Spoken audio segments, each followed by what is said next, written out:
So hi traders, welcome back to the new video. आज Friday, आज news भी बहुत है। अगर हम न्यूज़ चेक करें तो आज एनएफपी है, अनएम्प्लॉयमेंट रेट है, 5 न्यूज़ है।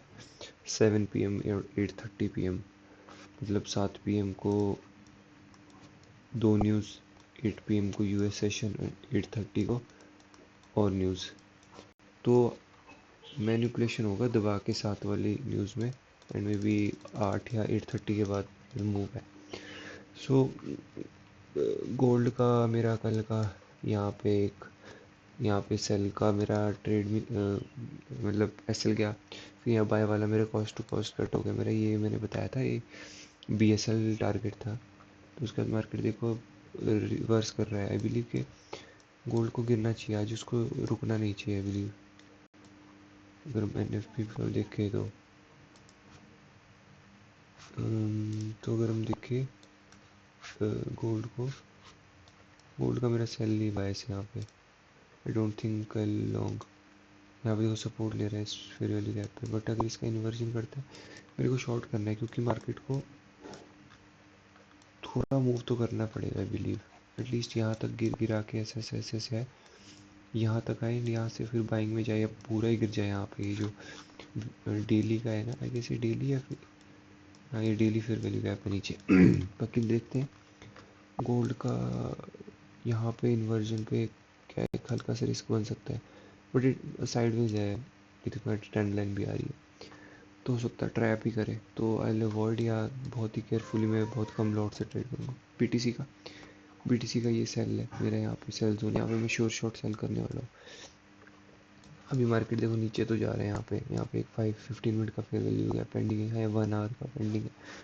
मार्केट क्या पता है यहाँ तक ट्रैवल करे, यहाँ से फिर ऊपर जाए। बट ये सब होएगा आज इवनिंग में, न्यूज़ के टाइम, क्योंकि अभी सेटअप हो रहा है मार्केट, लिक्विडिटी बना रहा है, हंट करेगा, सब कुछ करेगा। सो लेट्स सी जो भी होता है अपडेट। अगर कोई ट्रेड बनता है तो वो भी मैं इसमें ऐड कर लूँगा। लंदन में हो सके एक मूव है, कुछ तो सेटअप करना पड़ेगा मार्केट को। देखो गोल्ड भी ब्रेक डाउन दे रहा है 15 मिनट पे। अगर 15 मिनट की कैंडल यहाँ कहीं क्लोज करती है ना, एंड यहाँ पे हिट करती है आके, तो मैं यहाँ शॉर्ट कर दूंगा छोटा सा सेल के साथ। ये मेरा प्लान है, वरना आई अवॉइड। ओके, सो जो मैंने मॉर्निंग का एनालिसिस बताया था गोल्ड का, कि गोल्ड का मेरा ऐसा था बेरिश है बाइस, यहाँ से नीचे गिरने के काफ़ी चांसेस हैं, यहाँ से स्लिप कर सकता है। तो मैं यहाँ पे इन्वर्जन पे यहाँ पे देख रहा था। तो अगर आप देखो ना, ये दो कैंडल्स को ऑब्जर्व करना, इन्होंने ऊपर की लिक्विडिटी सारी हंट करी, उसके बाद एक काफ़ी अच्छी डिस्प्लेसमेंट कैंडल बनाई। ये इन्वर्जन हो गया यहाँ पे इस कैंडल का। एंड जब ये हमारी प्राइस ओपन करा, मैंने यहीं पे ही शॉर्ट करा।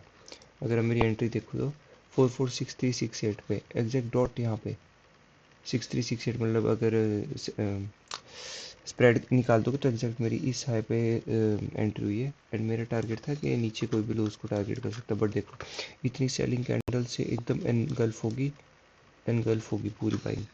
तो यहाँ पे मेरा एक्चुअली मेरा एस एल लगा हुआ था, एंड फोन मेरे पास नहीं था, कुछ कॉल वगैरह आई थी उस पर। तो मेरा एस एल $60 का, इसमें पहले ऐसे चला गया 7.20 का। वरना मैं जब ये पूरी सेलिंग कैंडल बन जाती, मैं यहाँ पे ट्रेलिंग कर देता कॉस्ट टू कॉस्ट, क्योंकि फिर मार्केट को अगर आना होता तो मार्केट यहाँ हिट करता। अब जब यहाँ पे एनगल्फ होगी कैंडल, तो फिर पता है कि ऊपर ही जाएगा। तो यहाँ पे मेरा ये $7 का एस एल बच जाता। प्लस अब बीटीसी का मैं बताता हूँ आपको।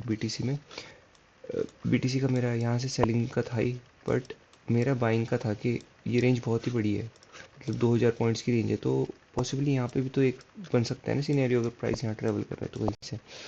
तो मेरा था कि अगर मैं इस हाई से, इस लो से इस हाई का मार्क करूँ ना, तो ओटी लेवल पे देखो कितनी, मतलब रिजेक्शन लिया इसने। प्लस यहाँ पे ना एक 1 आवर का फेयर वैल्यू गैप था, जो कि ब्रीच हो गया, मतलब 1 आवर की कैंडल ने उसके बाहर क्लोज कर दिया। बट वो डिपेंड भी करता है ना कि कई बार नहीं करता है रिस्पेक्ट, टैप एंड गो नहीं करता, कभी करता है। तो मैंने यहाँ पे एंट्री करी, एंड मैं जब काट रहा था तो $10-11 था, कट होते होते $16 चला गया, क्योंकि कितनी बड़ी वीक बनी, एकदम सडन फॉल आ रहा था। तो मेरा एसएल थोड़ा स्लिपेज के कारण, मेरा 200 पॉइंट का था, 100 पॉइंट मेरे को एक्स्ट्रा लग गया इसमें। तो मतलब $10-11 का एसएल था, लेकिन मेरा $16 का एसएल लग गया। तो I guess I am done for the day आज के लिए। बट मेरे को लग रहा है ये ना, यहाँ पे जो भी बाइंग होगी ना, ये लिक्विडिटी बिल्डिंग वाली होगी, धीरे धीरे जाएगा प्राइस, देखना आप ऐसे ऐसे ऐसे ऐसे ऐसे ऐसे ऐसे ऐसे ऐसे मे बी एक स्पाइक लगाए ऐसे, फिर वापस स्वीप करके ऐसे डाउन, क्योंकि उसको लिक्विडिटी बिल्ड करनी है। तो आई बिलीव कि यहाँ पे वो बायर्स को भी करेगा, एंगेज करेगा प्राइस। अब लेट्स सी कि यहाँ तक कैसे पहुँचता है, क्योंकि न्यूज़ देखे तो एनएफपी यूएस से पहले है आई बिलीव, तो हो सकता है एनएफपी में मार्केट यहाँ ट्रैवल करे, या मतलब कुछ हो सकता है नीचे भी जा सकता है डायरेक्ट, क्योंकि है तो मेरा बेयरिश ही है। बट ऐसा था कि अनटैप्ड था, तो मे बी यहाँ तक पहुँच जाए प्राइस, क्योंकि यहाँ से भी देखो ना, सडन फॉल एक तरफ, ना कोई रीबैलेंस है फेयर वैल्यू गैप का, यहाँ पे एक छोटा सा था, उसके बाद भी कुछ खास मूव नहीं। अब मतलब वॉलीटिलिटी मोमेंटम काफ़ी कम हो चुका है, तो यहाँ तक देखते होप सो यहाँ तक पहुँच जाए या नहीं हुआ, क्योंकि अब आज फ्राइडे है तो एक ही मूव, मतलब ऐसा भी हो सकता है कि प्राइस यहाँ यहाँ यहाँ ऐसे ऐसे ही करता रह जाए, चॉपी हो जाए पूरा, क्योंकि न्यूज़ है, फिर यूएस सेशन भी है। तो लेट्स सी जो भी होता है।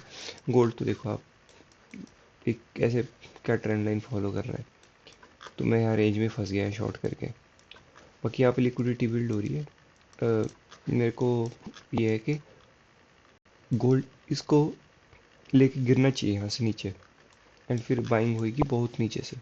प्लस अभी वो डेनमार्क का भी कुछ चल रहा है ना, यूएस एंड ग्रीनलैंड का, तो कुड भी के ये गोल्ड भाग जाए अगर कुछ भी अटैक वगैरह होता है, कुछ भी कर देता है इनकेस ट्रम्प, क्योंकि ट्रम्प बोल रहा है कि तेरा मतलब काफ़ी ज़्यादा एंगेजमेंट है उसका ग्रीनलैंड के साथ, तो हो सकता है गोल्ड फिर रैली कर जाए, बट होप्स हो कि उससे पहले करेक्ट कर जाए, नीचे जाना चाहिए फिर तो, फिर उसके बाद चाहे ऑल टाइम हाई लगा दे, कोई सीन नहीं।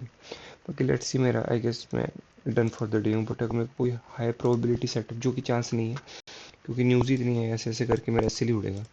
सो मैं कॉल ऑफ कर दूंगा डे को, आज वीक को भी।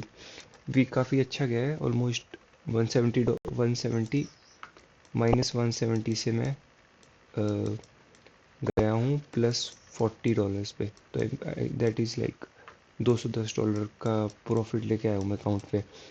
ये 40 थोड़ा चला गया है, क्योंकि आज भी $25 का ऐसे चल गया है, कल भी थोड़ा सा लॉस था $10 बट स्टिल रिकवर कर दिया मैंने अकाउंट, तो उसके लिए मैं काफ़ी खुश हूँ। बाकी लेट्स सी जो भी होता है, अभी अपडेट कर दूंगा, ट्रेड नहीं लूँगा, लेकिन अगर यहाँ से कहीं से कुछ रिजेक्शन प्लान बनता है तो मैं वो तो शेयर कर सकता हूँ। सो मिलते हैं न्यूज़ के बाद या न्यूज़ से पहले कुछ।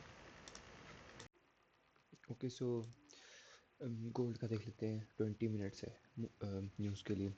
तो ये जो 1 घंटे की मैंने बाई साइड लिक्विडिटी मार्क करी थी, आज का हाई भी स्वीप हो गया ओपनिंग के बाद जो भी था, प्लस यहाँ पे, बट यहाँ पे ट्रेंड लाइन पे मैं जस्ट रिटेलर्स का ट्रैप देख रहा था, यहाँ ट्रैप हो चुके हैं आई बिलीव।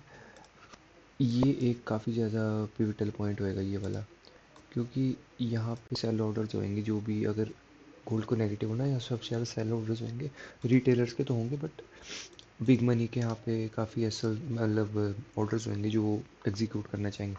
तो आई बिलीव ये ट्रैप मूव था। अब मार्केट यही पॉइंट का स्वीप करके नीचे जाएगा, इसका मेरे को हाई कन्विक्शन आ रहा है। पता नहीं क्यों, क्योंकि गोल्ड बेरिश है, मेरे को स्ट्रक्चर तो बेरिश ही लग रहा है। हो सकता है कि आप तो ऊपर ही चल जाए, एंड यूएस उसमें यूएस सेशन में खुली, क्योंकि 1 घंटे पहले न्यूज़ है ना एनएफपी की। ये मैंने रीजन जो मार्क करा, 5 मिनट का फेयर वैल्यू गैप है, अगर आप 5 मिनट पे मैं दिखाता हूँ आपको, 5 मिनट, ये देखो यहाँ एक छोटा सा फेयर वैल्यू गैप है। तो यूजुअली जो रिवर्सल्स आते हैं ना, कोई भी की लेवल से बहुत छोटे रीजन को टैप करके आएंगे, और वो भी क्योंकि यहाँ पे लिक्विडिटी भी तो वो भी स्वीप हो जाएगी। तो आई बिलीव कि यहाँ पे बहुत रिस्की, क्योंकि न्यूज़ है, बट काफ़ी कन्विक्शन भरा ट्रेड है कि यहाँ से ऐसे गिर सकता है, यहाँ से तो नहीं गिरे तो बेटर है। बाकी हूँ नोस, न्यूज़ है, कुछ हो सकता है। यहाँ बीटीसी का देखो तो आप ये सपोर्ट लेके अभी ऊपर जा रहा है, मेरे को लग रहा है कि बीटीसी गिरेगा तो यहीं से ही गिरेगा। This is my selling zone, यहाँ पे मैं ही सेल करना चाहूँगा, बट पता नहीं, देखते हैं। आज मेरा बफर भी हो गया है तो शायद ही लूँ। तो लेट्स सी, ऑब्जर्व कर रहा हूँ प्राइस को, बाकी देखते जो होता है अभी 20 मिनट में, और प्लस यूएस सेशन में।